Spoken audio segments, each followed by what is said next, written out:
देखिए page number 15 पे topic number 2 planning. आपका फर्स्ट यूनिट है प्रिंसिपल्स ऑफ मैनेजमेंट। पहला टॉपिक अपने प्लानिंग कंप्लीट करेंगे। दूसरा उसके बाद में मैनेजमेंट बाय ऑब्जेक्टिव।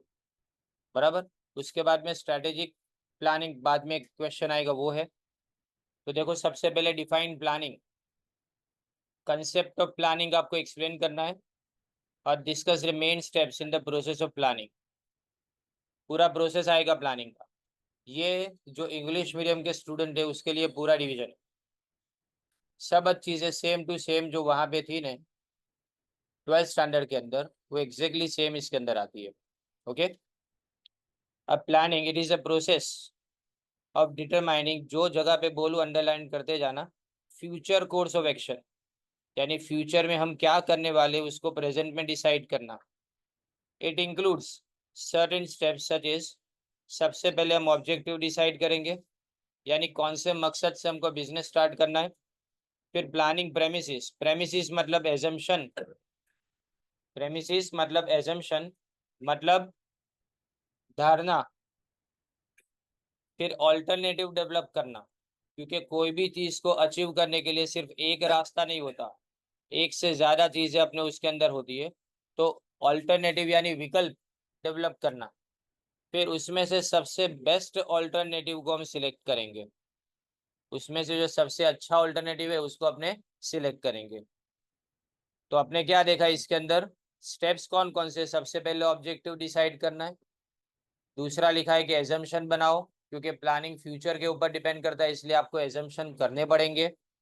तीसरा आता है ऑल्टरनेटिव डेवलप करें, यानी एक से ज्यादा हम रास्ते सिलेक्ट करेंगे, वे सिलेक्ट करेंगे जिससे हम हमारे मकसद तक पहुंच पाए, और उसमें से सबसे बेस्ट ऑल्टरनेटिव को हम सिलेक्ट करेंगे। अब प्लानिंग एंड डिसीजन मेकिंग। तो decision making is an integral part of planning. Integral part यानी समाયેલો છે, included, because in the process of planning manager को डिसीजन लेने पड़ते हैं। इसलिए हम यहाँ पे मान के चलेंगे कि प्लानिंग के साथ में डिसीजन मेकिंग इंक्लूड कर दिया गया है, और हमेशा प्लानिंग डिसाइड करने को ही बोला जाता है। अब meaning and definition of planning, तो उसमें बताया गया, देखो प्लानिंग का मतलब क्या। तो प्लानिंग यानी पहले तो फ्यूचर कोर्स ऑफ एक्शन को डिसाइड करेंगे, यानी फ्यूचर में आप क्या करना चाहते हो वो डिसाइड किया जाएगा।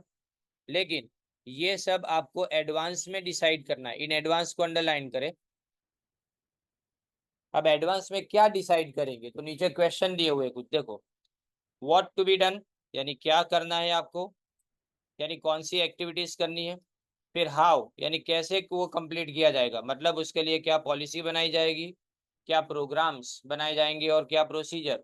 स्टेप बाय स्टेप उसको डिसाइड किया जाएगा कि कैसे हम जो भी ऑब्जेक्टिव डिसाइड करे हैं उसको कंप्लीट करेंगे। फिर when it is to be done, यानी टाइम टेबल या तो उसका स्केड्यूल बनाना, राइट। टाइम टेबल यानी कब कब कौन कौन सी एक्टिविटी पूरी होगी। फिर where it is to be done, यानी ये सारी एक्टिविटीज को पूरी करने की जगह। और उसके बाद में बाय हुम, बाय हुम का मतलब कौन आदमी क्या काम करेगा, इसका मतलब right placement of proper person, right person on every job, underline करो, सही आदमी सही जगह पे होना चाहिए। अब थर्ड में आता है प्लानिंग ब्रिजिस, ब्रिजिस का मतलब भरी भरी देव, भरी देव यानी मतलब फुलफिल्स या तो filling, filling the gap between where we are and where we want to go, यानी हम कहाँ हैं और हम कहाँ जाना चाहते हैं, उन दोनों के बीच की गैप जो है ना उसको ब्रिज करना, मतलब उसको पूरा करने का काम, उसको लिंक करने का काम कौन करता है, प्लानिंग करता है। अब फीचर्स ऑफ प्लानिंग है, देखिए planning is a process of determining future course of action, वापिस वही आया। देखो वही चीज रिपीट हो रही है कब से, 3 बार ये आ चुका है, future course of action. It is concern with future, concern यानी कनेक्टेड विद फ्यूचर। प्लानिंग किसके साथ कनेक्टेड है, फ्यूचर के साथ कनेक्टेड है। तो हमको फोरकास्टिंग करना पड़ेगा, फोरकास्टिंग, इसमें एफ ओ आर नहीं, एफ ओ आर ई है, बराबर। फोरकास्टिंग का मतलब होता है पूर्वानुमान, यानी पहले से एजम्पशन करना, उसको अपने फोरकास्टिंग बोलेंगे। It requires forecasting of future situation in which an organisation has to operate. जहां पे ऑर्गेनाइजेशन अपना काम करेगा उसमें कौन सी सिचुएशन के अंदर काम किया जाएगा उसको आज हम फोरकास्ट यानी पहले से डिसाइड कर लेते हैं, समझ लेते हैं यानी।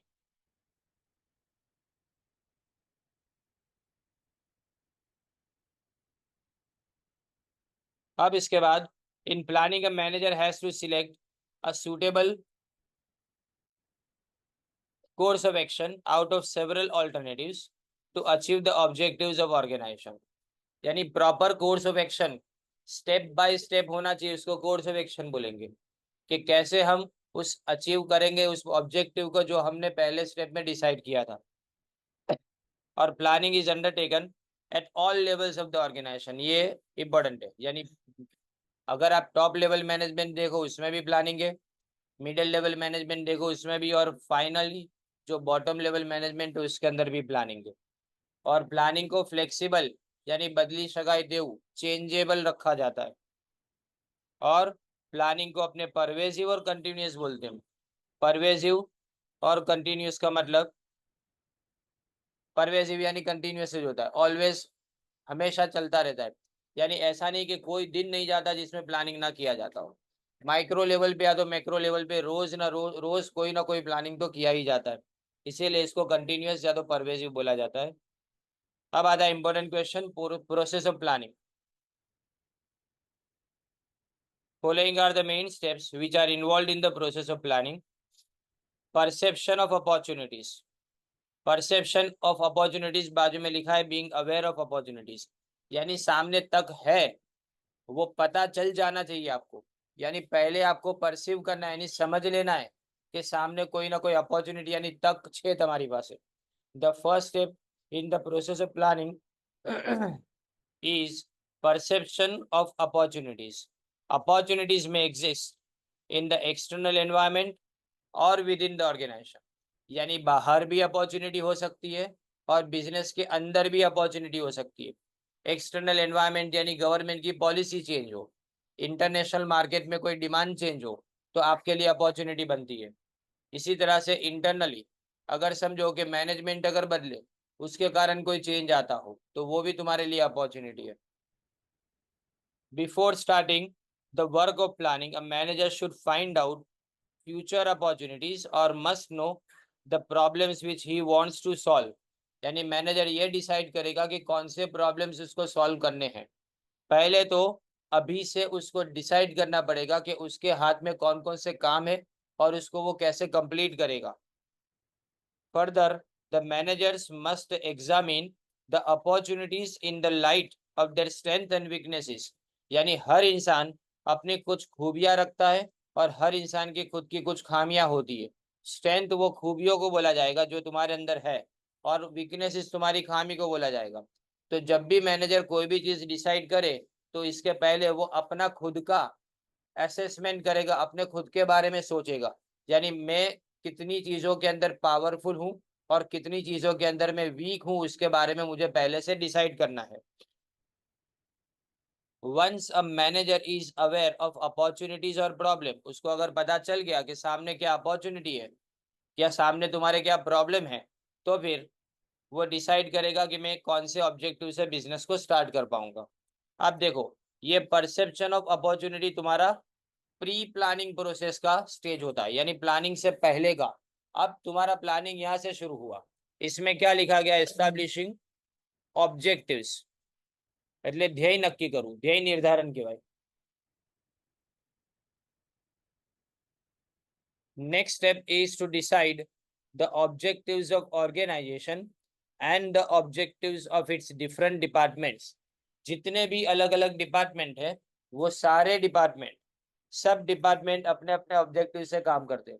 जैसे मार्केटिंग डिपार्टमेंट क्या सोचेगा कि सेल्स बढ़ाया जाए, प्रोडक्शन डिपार्टमेंट क्या सोचेगा कि प्रोडक्शन फास्ट किया जाए, फाइनेंस डिपार्टमेंट पैसे की जल्दी रिकवरी हो जाए डेटर्स के पास से उसके बारे में सोचेगा। तो ये सब चीजें हर डिपार्टमेंट के ऑब्जेक्टिव्स के अंदर आती है।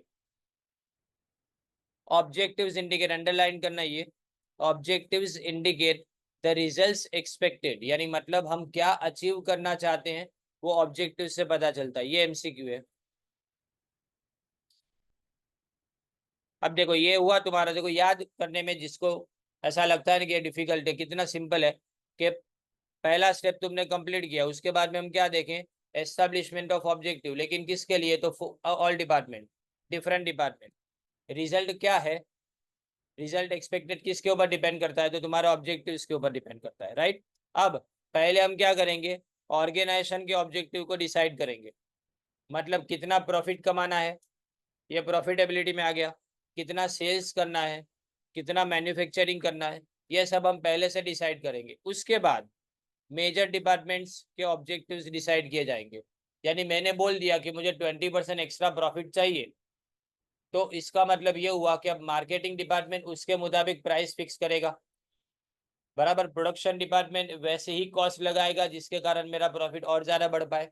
तो एक बार ऑर्गेनाइजेशन के ऑब्जेक्टिव सेटअप हो जाते हैं, उसके बाद में हम किसके ऑब्जेक्टिव्स को सेट करता हुआ देखते हैं, बाकी के डिपार्टमेंट के। तो तीन बातें याद रखनी है कि पहली बात तो ऑब्जेक्टिव सबके लिए सेट करना है, दूसरा ऑब्जेक्टिव रिजल्ट बताते हैं, और तीसरा और आखिरी कि पहले डिपार्टमेंट सॉरी पहले पूरे बिजनेस का ऑब्जेक्टिव्स, बाद में डिपार्टमेंट का ऑब्जेक्टिव्स, ओके। और लास्ट में लिखा है देखो, finally objectives of subordinate departments, यानी अभी समझो प्रोडक्शन डिपार्टमेंट मेन है, परचेस डिपार्टमेंट उसका सबऑर्डिनेट डिपार्टमेंट हुआ, स्टोर डिपार्टमेंट उसका सबऑर्डिनेट डिपार्टमेंट हुआ, वेयर हाउस डिपार्टमेंट जो है ना वो उसका सबऑर्डिनेट डिपार्टमेंट हुआ। अब प्लानिंग प्रेमिसिस, प्रेमिसिस या तो प्रेमिसिस को अपने एजम्पशन बोलते हैं। तो देखो पहली लाइन तो वैसे ही है कि पहले after deciding objectives the next step is planning premises. Planning premises means making certain assumptions about future environment, यानी फ्यूचर कंडीशन के बारे में हम पहले से डिसाइड करेंगे। In which the plans have to operate, जिसके अंदर हमको प्लानिंग करना है, जिस एनवायरनमेंट के अंदर हमको प्लानिंग करना है उसके बारे में हमको एज्यूम करना पड़ेगा, जिससे हम ऐसा समझ के चलेंगे कि आने वाले टाइम के अंदर इंटरेस्ट रेट अगर चेंज हुआ तो हमको फाइनेंस में फर्क पड़ेगा ना। हमारा इंटरेस्ट अगर चल रहा है तो इंटरेस्ट का खर्चा हमारा बढ़ जाएगा अगर इंटरेस्ट रेट बढ़ जाता है तो, लेकिन अगर कम हो जाता है तो हमारा फायदा भी होगा। तो ये प्रीमाइसेस इसी के ऊपर होते हैं कि आप एज्यूम करो फ्यूचर में क्या हो सकता है उसके बारे में, अबाउट फ्यूचर एनवायरनमेंट, यानी future condition in which the plans have to operate. अब प्लानिंग प्रीमाइसेस कैन बी, देखो पहले इंटरनल यानी अपने खुद के बारे में कि हमारे बिजनेस के अंदर क्या क्या चेंजेस आ सकते हैं। एक्सटर्नल प्रीमाइसेस यानी बाहर गवर्नमेंट की पॉलिसी में क्या चेंज आ सकता है, आरबीआई की पॉलिसी में क्या चेंज आ सकता है, मटेरियल सप्लाई करने वाले के अंदर क्या चेंज आ सकता है।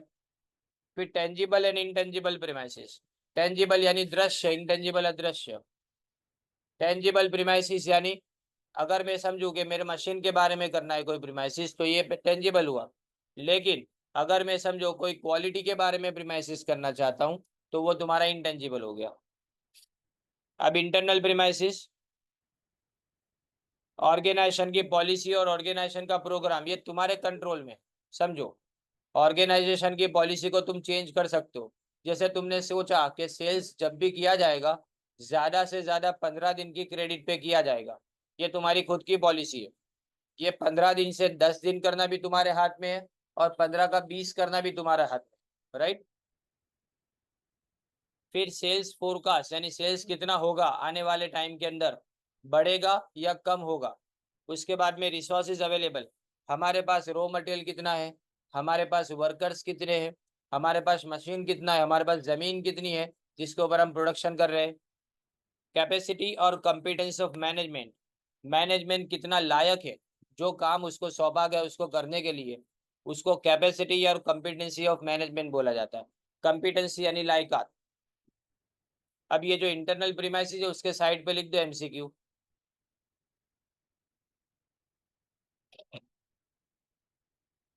इसी तरह से एक्सटर्नल के साइड पे भी लिखो। देखो पॉलिटिकल कंडीशन बाहर का है, बिजनेस उस पर कंट्रोल नहीं कर सकता। मैंने बोला कि तुम तुम्हारी पॉलिसी सेल्स करने की चेंज कर सकते हो, लेकिन गवर्नमेंट की पॉलिसी तुम चेंज नहीं कर सकते हो, वो सिर्फ गवर्नमेंट चेंज करेगी। दूसरा सोसाइटी की कंडीशन, सोसाइटी में जो माहौल बनता है वो चेंज आप नहीं कर सकते। टेक्नोलॉजिकल चेंजेस, मार्केट में कितनी फास्ट रिसर्च होती है और रिसर्च के कारण नई टेक्नोलॉजी, नए मशीन्स आते हैं, नई प्रोडक्ट डेवलप होती है, उसको आप कंट्रोल नहीं कर सकते। कंपटीशन भी कंट्रोल के बाहर है, और गवर्नमेंट की पॉलिसी और रेगुलेशन भी आपके कंट्रोल के बाहर है।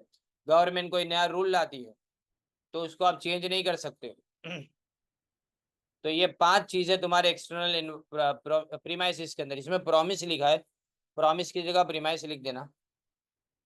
एक्सटर्नल के बाजू में प्रॉमिस लिखा है, प्रॉमिस नहीं प्रीमाइसिस है, PRE है। Okay. Identification of alternatives. Now determining alternative courses of action. Alternative यानी इसके जगह पे दूसरा कौन सा ऑल्टरनेटिव हम यूज कर पाएंगे। ऑल्टरनेटिव यानी विकल्प, बराबर। अब आइडेंटिफिकेशन मतलब पहचान करना उसकी। After deciding objectives and planning premises, the next step is to develop alternative course of action.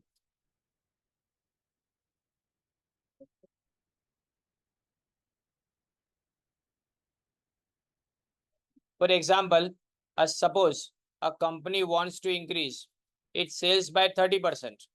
अब यही सेम था आपको 12 के अंदर, यही एग्जाम्पल था, यही एग्जाम्पल। क्या लिखा था, now this can be achieved.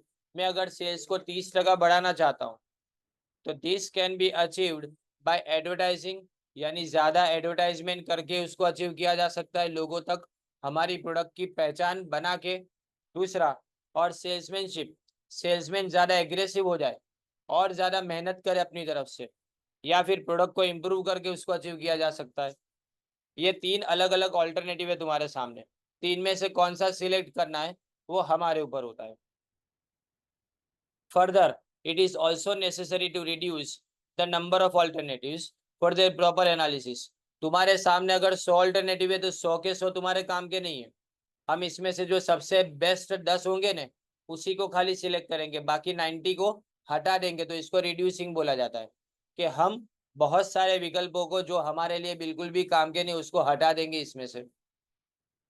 For this purpose, it is necessary to decide a preliminary criteria such is minimum investment required. जैसे कि अगर समझो कि मुझे लगता है किसी जगह पे कि अगर कोई ऑल्टरनेटिव को सिलेक्ट करूंगा तो उसमें मेरा इन्वेस्टमेंट मुझे ज़्यादा चाहिए, मुझे पैसे की ज़रूरत ज़्यादा पड़ेगी। तो अगर मेरे पास पैसे ना हो तो वो ऑल्टरनेटिव मेरे काम का ही नहीं है, तो उसको कैंसिल कर दिया जाएगा। जिस ऑल्टरनेटिव के अंदर लगे कि सेल्समैन की ज़्यादा ज़रूरत पड़ेगी और मेरे पास इनफ सेल्समैन नहीं है, तो वो ऑल्टरनेटिव भी मेरे लिए काम का नहीं है। तो ये क्राइटेरिया हुआ तुम्हारा, कि तुम्हारे सामने तुम्हारे पास क्या क्या चीज़ें अवेलेबल है वो देखो, और उस चीज़ों को यूज करके जो ऑल्टरनेटिव सिलेक्ट कर सकते हो सिर्फ वही ऑल्टरनेटिव को हम सिलेक्ट करेंगे। बाकी के सारे ऑल्टरनेटिव को हम क्या करेंगे, रिकार्ड यानी मतलब उसको डिस्कार्ड कर देंगे, खत्म कर देंगे। Minimum investment required, man power requirement जो बताया मैंने, एम्प्लॉयज की रिक्वायरमेंट होती है। गवर्नमेंट का कंट्रोल, अगर कोई चीज में गवर्नमेंट कंट्रोल कर रही है तो उसमें गवर्नमेंट की तरफ से कंट्रोल हटवाना बहुत मुश्किल होगा, तो वो ऑल्टरनेटिव हम सिलेक्ट नहीं कर पाएंगे। फॉर एग्जाम्पल, कंपनी में decide to reject those projects which require investment of less than ₹10 crore. 10 crore से कम का जिसमें इन्वेस्टमेंट होता हो वो हम रिजेक्ट करेंगे, क्योंकि हमको लगता है कि हमको ज्यादा इन्वेस्टमेंट करने की जरूरत है। तब इसमें लेस देन से ज्यादा सुटेबल मोर देन होना चाहिए, क्योंकि अगर लिमिटेशन है ना तो लिमिटेशन में मोर देन ज्यादा सुटेबल है, तो लेस देन को निकाल के आप मोर देन कर दो यहाँ।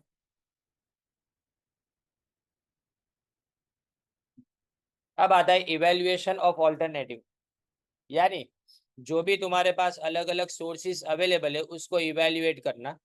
After developing various alternatives, next step is to evaluate और to compare the merits and demerits of these alternatives in light of various premises and goals.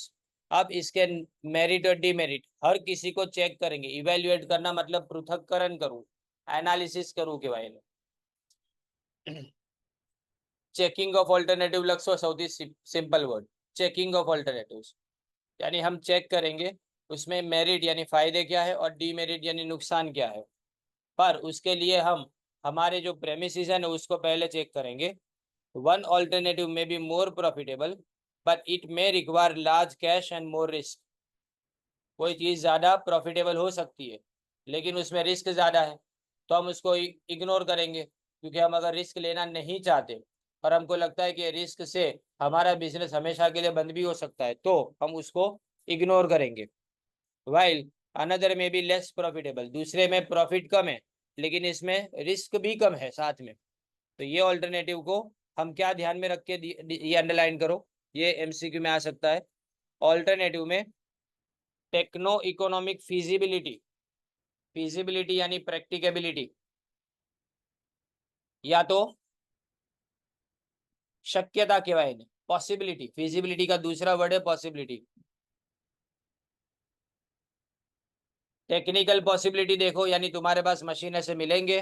दूसरा इकोनॉमिक यानी इतना खर्चा हमको बराबर लगेगा, यानी ये खर्चा हम अफोर्ड कर पाएंगे।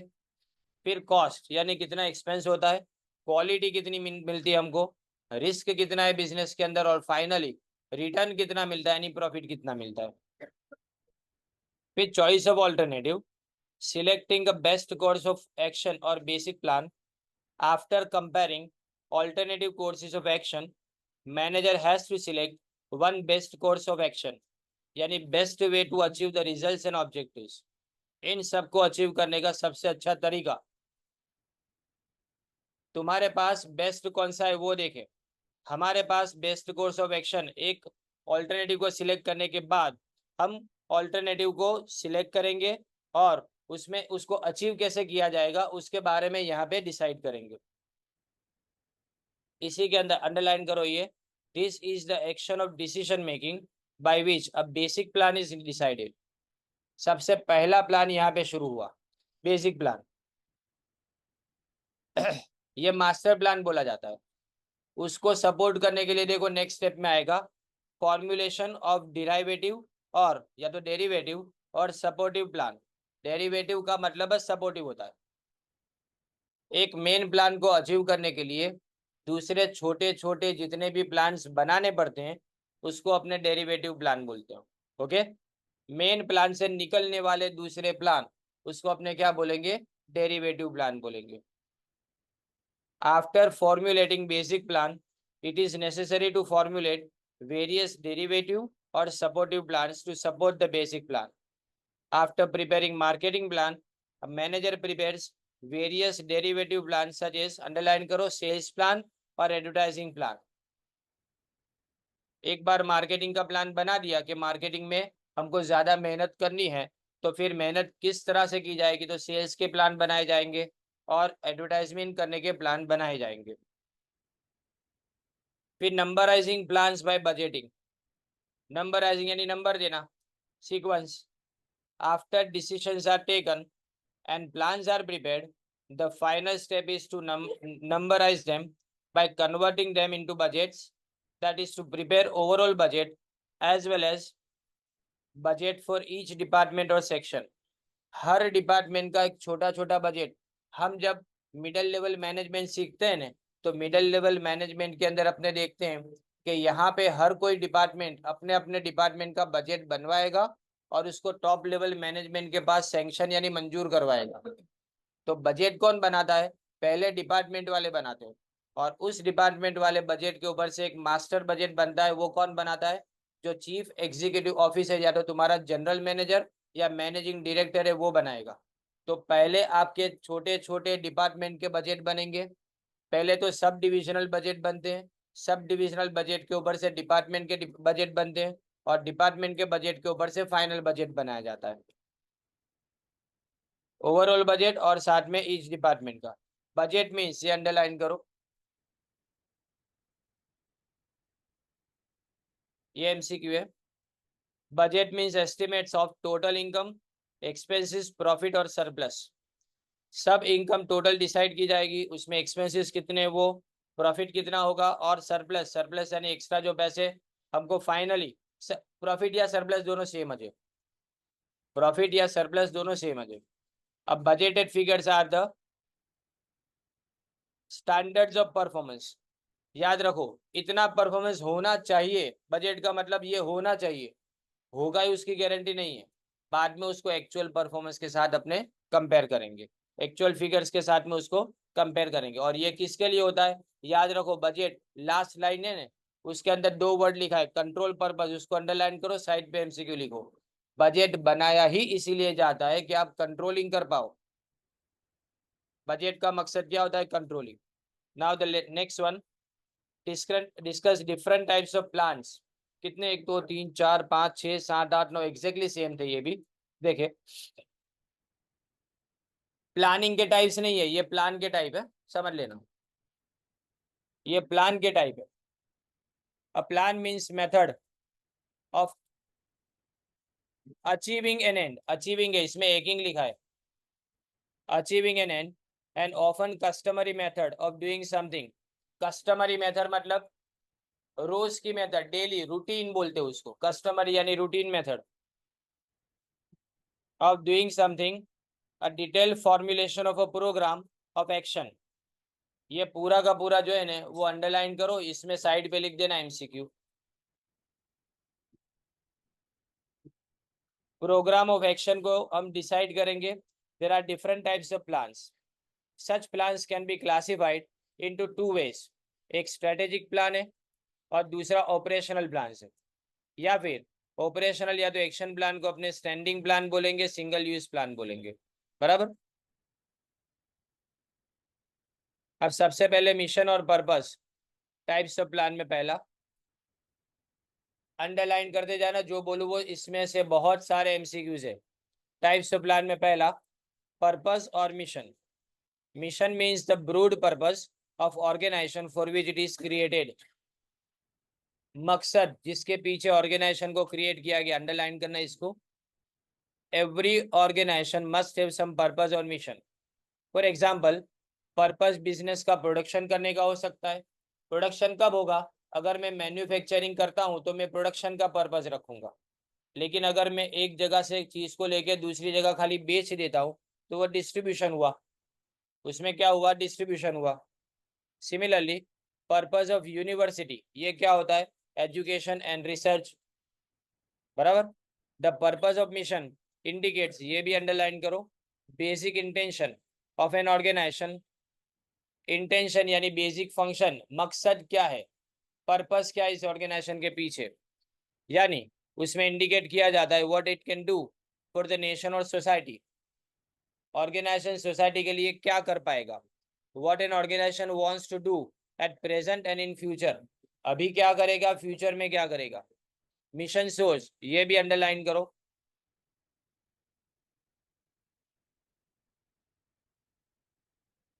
Mission shows the distinct identity or image of organization by which it differs from other organization. For example, mission of Apollo Hospital is to provide treatment or to only heart patients. Distinct identity, ये mission में लिखे, बराबर। यानी इसकी पहचान, mission से organisation की पहचान बनती है, उससे बाकी सारे लोगों को पता चलता है कि ऑर्गेनाइजेशन के एस्टेब्लिश करने के पीछे का मकसद क्या है।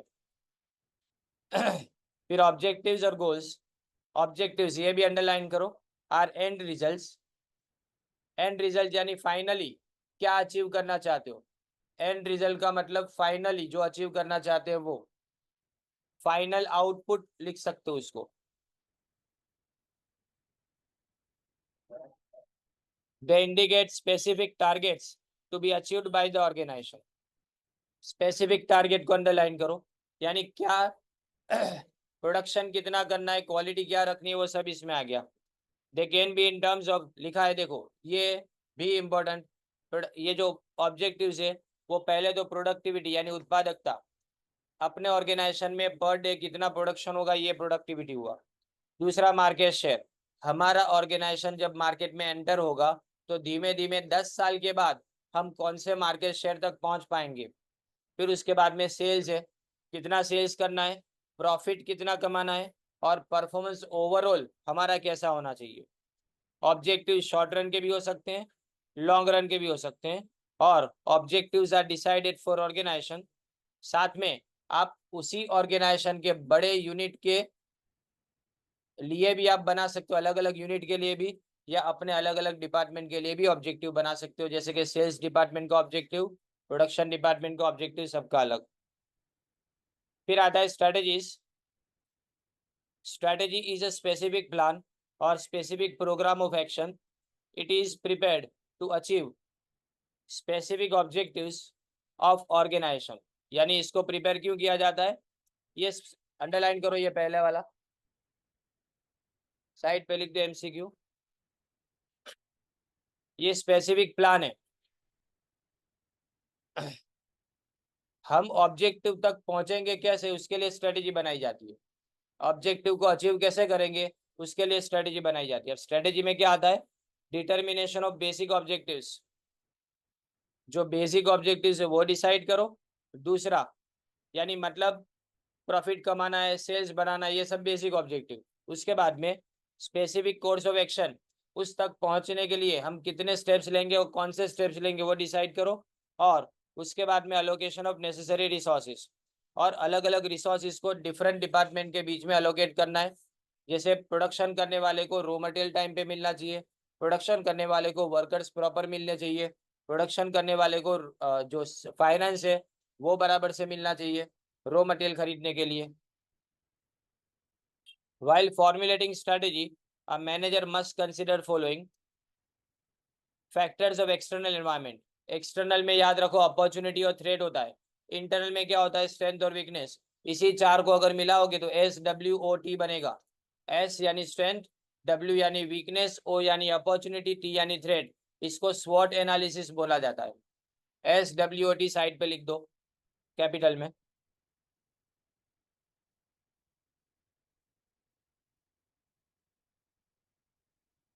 जिस अपॉर्चुनिटी को और थ्रेट को सामने रख के ऑर्गेनाइजेशन ऑपरेट होता है वो एक्सटर्नल फैक्टर्स में आएगा, और इंटरनल फैक्टर्स में स्ट्रेंथ और वीकनेस ये हमारे अंदर होता है, यानी ऑर्गेनाइजेशन खुद इसको चेंज कर सकता है, लेकिन अपॉर्चुनिटी और थ्रेट वो चेंज नहीं कर सकता, जो दिखेगा वही आपको मिलेगा।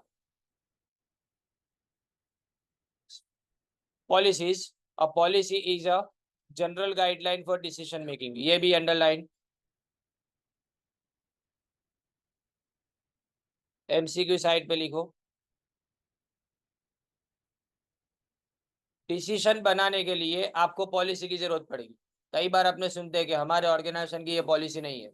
कोई अगर उधार मांगने आएगा तो हम उसको बोलेंगे कि तुम 1 महीने की क्रेडिट मांग रहे हो, तो हम तो 10 दिन की खाली क्रेडिट देते हैं, हमारे ऑर्गेनाइजेशन की पॉलिसी ये है। यानी मतलब कोई भी ऑर्गेनाइजेशन में काम करने वाला इंसान हो, वो पॉलिसी अगर जानता हो तो वो डिसीजन आसानी से ले पाएगा। तो डिसीजन लेने में ये हेल्प करता है ये पॉलिसी। अब policy indicates a limit area और framework within which decision, underline करो, within which decision can be taken. अगर समझो कि अगर प्रमोशन दे के ही किसी ऊपर वाले एम्प्लॉय को सिलेक्ट करना, ये अगर आपकी पॉलिसी है, तो हम बाहर से किसी की रिक्रूटमेंट नहीं करेंगे, प्रमोशन से उसको फिलअप करेंगे वैकेंसी को, बराबर। तो ये यहाँ लिखा है देखो, if it is the policy of management to fill up the vacancy, vacancy यानी खाली जगह, from the existing employees only, then a manager can fill up a vacancy only from existing employees by way of promotion।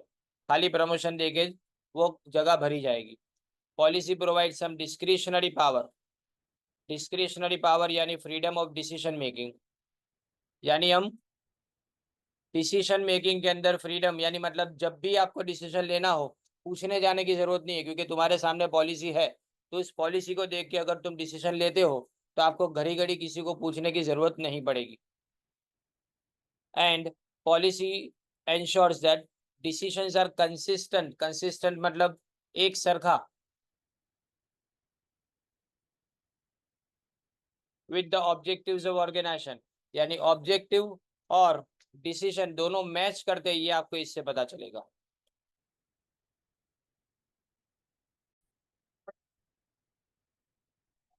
Next इसमें E procedure है।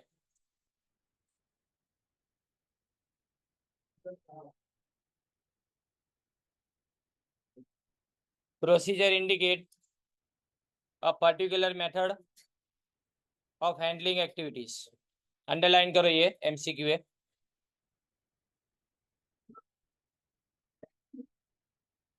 Method of handling activities, यानी exact manner के ऊपर कोई activities को अगर करना हो तो ये, और इसके बाद जो लिखा है ने they are guide to action, ये भी एमसीक्यू में पूछा जाएगा। प्रोसीजर यानी सीक्वेंस में क्रोनोलॉजिकल यानी step by step first second third fourth जैसा डिसाइड किया हो तो उसको क्या बोलेंगे, chronological sequence of required activities.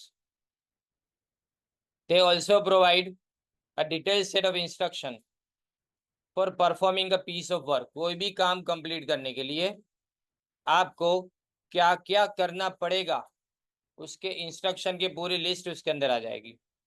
They indicate a series of steps which are followed to perform specific activity. जैसे कि एग्जाम्पल दिया है, सिलेक्शन का प्रोसीजर है तो सबसे पहले उसमें एप्लीकेशन इनवाइट की जाएगी, उसके बाद अपने एम्प्लॉयमेंट टेस्ट लेंगे, उसके बाद रेफरेंस चेक करेंगे, मतलब जिन लोगों ने अपनी पहचान इन लोगों के साथ में है ऐसा बताया है, एम्प्लॉय जो होने वाला उसके साथ में उसके बारे में बताया है, तो उसको पूछा जाएगा कि इसका कंडक्ट कैसा है, यानी उसका बिहेवियर कैसा है, and conducting interview, medical checkup etcetera, और लास्ट में इंटरव्यू, फाइनल इंटरव्यू जिसको बोलते हैं, और मेडिकल चेकअप आएगा। अब method increases effectiveness of procedure, N economical method can reduce fatigue, fatigue यानी थकान, बोर्डम, कंटारो के भाई, थाक के भाई, increase productivity and reduce cost. Method can be improved by various techniques such as time and motion study, याद आना चाहिए किसमें था, time and motion study Frederick Taylor में, बराबर। टाइम स्टडी में किसी भी काम को कंप्लीट करने के लिए कितना टाइम चाहिए वो दिखा जाता है, और उसके बाद में मोशन स्टडी के अंदर अननेसेसरी मूवमेंट मटेरियल की और वर्कर की नहीं होनी चाहिए वो देखा जाता है, वर्क को सिंप्लीफाई किया जाता है। इसका मतलब कॉम्प्लेक्स काम को, बहुत ज़्यादा जिसके अंदर स्टेप्स हो न, वो काम को मशीन से या तो विदाउट मशीन उसको एकदम सिंपल कर दिया जाता है। और वर्क स्टैंडर्डाइजेशन यानी हर चीज़ बनेगी तो कैसी बनेगी, हर काम होगा तो किस तरह से होगा, उसके स्टैंडर्ड्स बनाए जाएंगे। फिर आता है rules, rules are the guide to action और नॉन एक्शन, एक्शन या तो नॉन एक्शन, काम करना या तो काम ना करना, दोनों के guide. They indicate that which action should be taken and which should not be taken in a particular situation। तो rules are guide to action को अंडरलाइन करो, वो एमसीक्यू है। अब कोई पूछे कि वर्क सिंप्लीफिकेशन और वर्क स्टैंडर्डाइजेशन किस में आता है, तो वो आता है मेथड के अंदर आता है। इस तरह से भी एमसीक्यू आते हैं, समझे ना। They indicate what can be done and what can not be done in a particular situation, जो आगे भी अपने देखा। They are detail instructions for the members of organisation, तो सबको काम कैसे करना है उसके इंस्ट्रक्शंस दिए जाते हैं। And they allow no discretion. This means no deviations are allowed from the rules. For example, smoking is totally prohibited in the factory premises. No discretion यानी भेदभाव, कोई भेदभाव इसके अंदर नहीं किया जाता, कोई डिफरेंस नहीं किया जाता, सबके साथ में रूल्स एक तरह से फॉलो किए जाते हैं। प्रोहिबिटेड यानी मनाही की गई हो ना, उसको प्रोहिबिशन बोलते हैं। Rules bring out rationality, rationality यानी समझदारी in the behaviour of members of organisation, वो समझ के पहले से वैसा ही बिहेव करेंगे जो रूल के दायरे में आता है। तो अब इसके बाद में आता है तुम्हारे लिए प्रोग्राम्स। देखे, प्रोग्राम्स इज ये भी इंपॉर्टेंट है। Programme is a sequence of all steps और activities which are necessary to achieve a given objective, किसी भी ऑब्जेक्टिव को पूरा करने के लिए, ऑब्जेक्टिव को पूरा करने के लिए प्रोग्राम होता है, वर्क को पूरा करने के लिए मेथड होती है। बात डिफरेंस समझो बराबर से, काम पूरा करने के लिए मेथड होती है, लेकिन ऑब्जेक्टिव को पूरा करने के लिए अपने प्रोग्राम्स होते हैं। Programmes are based on objectives, ये पूछेंगे। एंड दे इंक्लूड प्रोग्राम में पॉलिसीज आते हैं, प्रोसीजर आते हैं, बजट आते हैं। An organisation may have program of opening 7 branches in different parts of the country or installing new machines in the factory। तो इसमें यहाँ पे दो अलग अलग बातें इंपॉर्टेंट है। एक तो टाइम फेजिंग और बजटिंग। टाइम फेजिंग यानी प्रोग्राम के हर स्टेज को, प्रोग्राम के हर स्टेप को, प्रोग्राम के हर फेज को कंप्लीट करने में कितना टाइम लगेगा ने, वो टाइम फेजिंग के अंदर बताया जाता है। कंप्लीट करने तक का टाइम चाहिए। और बजटिंग के अंदर हम ये देखते हैं कि हमारे पास नेसेसरी फाइनेंस है कि नहीं। अगर पैसा ही ना हो तो कोई प्रोग्राम काम नहीं कर पाएगा। तो दो बातें, एक टाइम फेजिंग और दूसरा बजटिंग, ये प्रोग्राम के अंदर आता है, ये एमसीक्यू। फिर बजट, नंबराइज प्रोग्राम को अपने बजट बोलते हैं। नंबराइज प्रोग्राम को अपने बजट बोलेंगे। अब budget is a statement of expected results in numerical terms. It can be express either in financial terms और in non financial quantitative terms. देखो, न्यूमेरिकल टर्म्स यानी पैसे में, रुपीज में बताया जा सकता है, और क्वांटिटेटिव में यानी नॉन फाइनेंशियल में लेबर आवर्स, कितने घंटे कोई लेबरर काम करेगा दिन में, आउटपुट कितने क्वांटिटी में यानी कितने यूनिट्स में प्रोड्यूस किया जाएगा, मशीन पे कितने घंटे के लिए काम किया जाएगा, वो भी हो सकता है। For example, sales budget shows the expected sales of an organization over a period, यानी 6 महीने के टाइम पीरियड के अंदर कितना सेल्स होगा, हो चुका है उसको बजट नहीं बोलेंगे। बजट हमेशा फ्यूचर के लिए होता है। कैश बजट में एक्सपेक्टेड यानी आने वाली रिसीट, अंदाजित के बाद expected receipt and payment of an organisation. Budget is an instrument of planning and controlling. Plan और कंट्रोल दोनों बजट से होता है। It can be use to coordinate the activities of different departments. क्योंकि याद रखो, अगर एक डिपार्टमेंट ने पैसे के अंदर समझो कि क्वांटिटी जो भी उसने प्रोड्यूस की उसमें ओवर बजट अगर हो जाता है तो दूसरे डिपार्टमेंट को सफर करना पड़ेगा, क्योंकि पैसा तो, टोटल क्वांटिटी तो एक ही है। अगर एक डिपार्टमेंट ज्यादा पैसा यूज कर लेगा तो दूसरे डिपार्टमेंट को कम मिलेगा। ये ना हो उसके लिए अपने कोऑर्डिनेशन की जरूरत पड़ती है।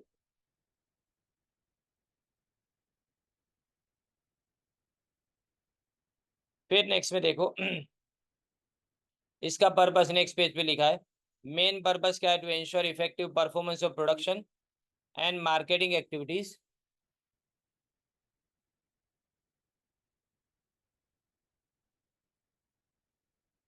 Just hold on.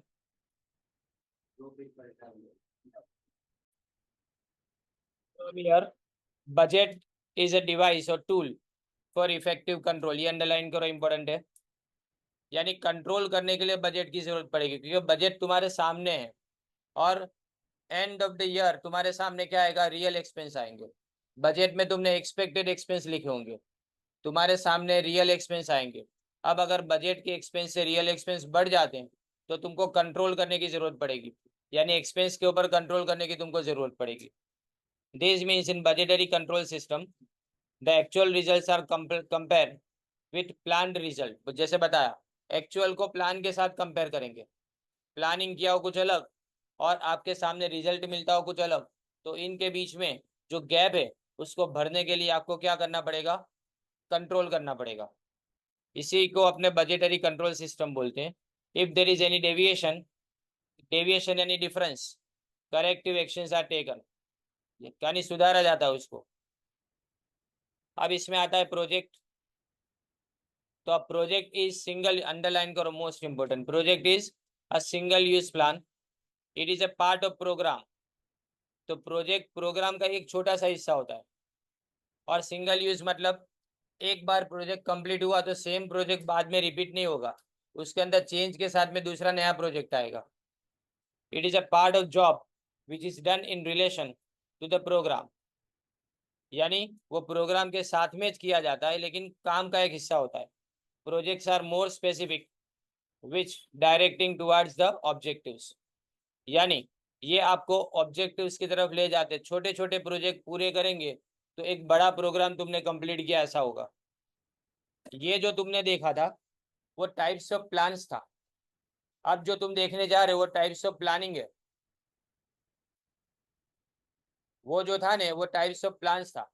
अब यहाँ पे क्या है, टाइप्स ऑफ प्लानिंग है, दोनों में बहुत फर्क है और दोनों में से एमसीक्यू आते हैं। ओके, तो देखिए इसमें discuss the types of planning, corporate और फंक्शनल, ये थोड़ा इजी पार्ट है, ये वाला हिस्सा थोड़ा इजी। देखो corporate planning, it is the planning of activities at the top level.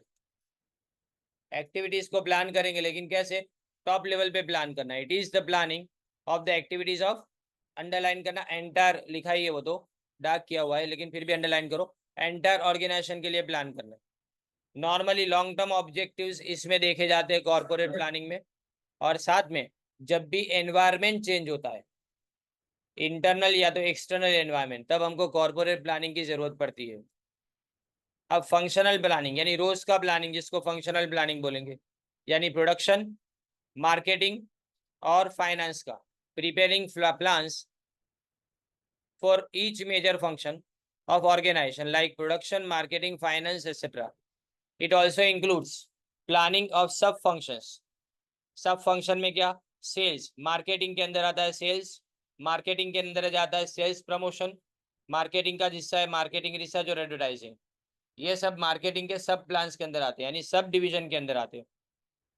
तो फंक्शनल यानी वर्क रिलेटेड प्लानिंग बोला जाता है, कॉर्पोरेट यानी पूरे ऑर्गेनाइजेशन का प्लानिंग, सिंपल वर्ड में बोले तो। अब स्ट्रेटेजिक और ऑपरेशनल वैसा ही है, ऊपर जैसा ही। स्ट्रेटेजिक प्लानिंग में अपने ऑब्जेक्टिव, पॉलिसी और रिसोर्सेज को डिसाइड करेंगे कि हमारे ऑब्जेक्टिव्स क्या होंगे, हमारी पॉलिसीज कैसी होगी, और उसके बाद में रिसोर्सेज कहाँ से आएंगे of the organisation.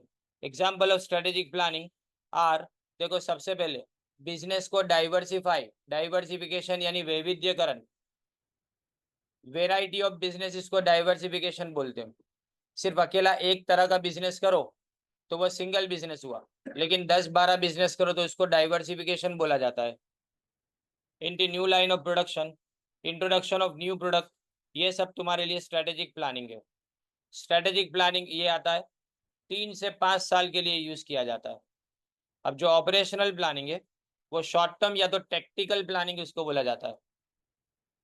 It is generally for 1 year, याद आ रहा है ना प्लानिंग का चैप्टर एग्जैक्टली वही, tactical planning, operational planning, strategic planning, single use plan वही होता था, बराबर ने। स्टैंडिंग प्लान उसको सिंगल यूज प्लान बोलते थे अपने। It is generally for 1 year, ये शॉर्ट टर्म या टेक्टिकल प्लानिंग 1 साल के लिए होते हैं।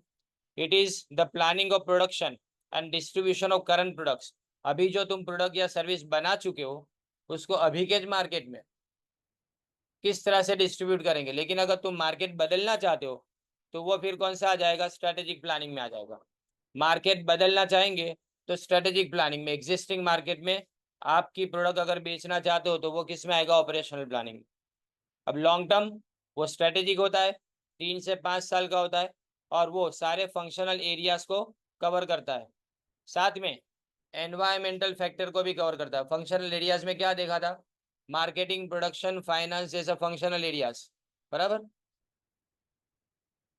अब जो शॉर्ट टर्म प्लानिंग है, तो शॉर्ट टर्म प्लानिंग इसको अपने ऑपरेशनल या तो टेक्निकल प्लानिंग बोलते हैं, और वो 1 साल के लिए होता है। टेक्निकल मत लिखो, टेक्टिकल लिखो।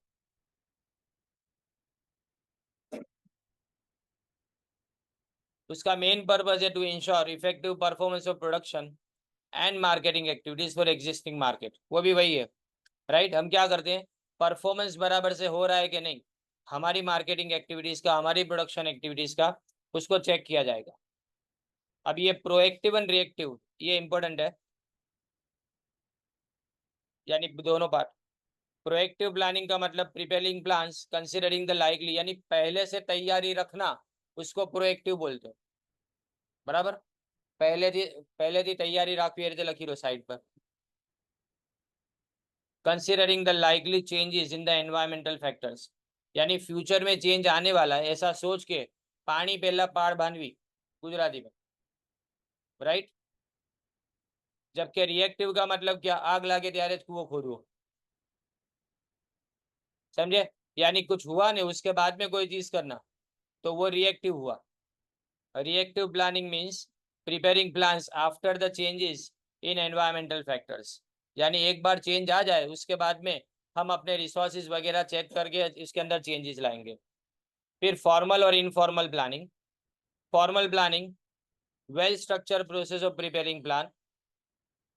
ये प्लान लार्ज ऑर्गेनाइजेशंस करते हैं, और ये प्लान करने वाले, ये अंडरलाइन करो, इंजीनियर्स, स्टैटिस्टिशियंस और एमबीएस होते हैं। यानी टॉप लेवल के जो, या तो बॉटम मिडिल लेवल के जो वर्कर्स होते हैं ना, सैलराइड एम्प्लॉइज वो। जबकि इनफॉर्मल प्लानिंग, वो स्मॉल ऑर्गेनाइजेशन के अंदर वो रोज का प्लान बना देते हो, इनको कोई परवाह नहीं है। बराबर नहीं, किस बात की परवाह नहीं है, बड़े बड़े प्लान बनाने की परवाह नहीं, उनको ये है कि रोज मेरा बिजनेस बराबर से चलना चाहिए, तो वो रोज का प्लानिंग बना देती है। ये इनफॉर्मल प्लानिंग हो गया। Such planning process is based on managers memory of events and gut feeling. Gut feeling यानी इंट्यूशन जिसको बोला जाता है, मतलब जो दिमाग में उसके आता है, जो सोच वो बना लेता है, उसके ऊपर डिपेंड करता है। अब ये एमबीए सिलेबस में नहीं है,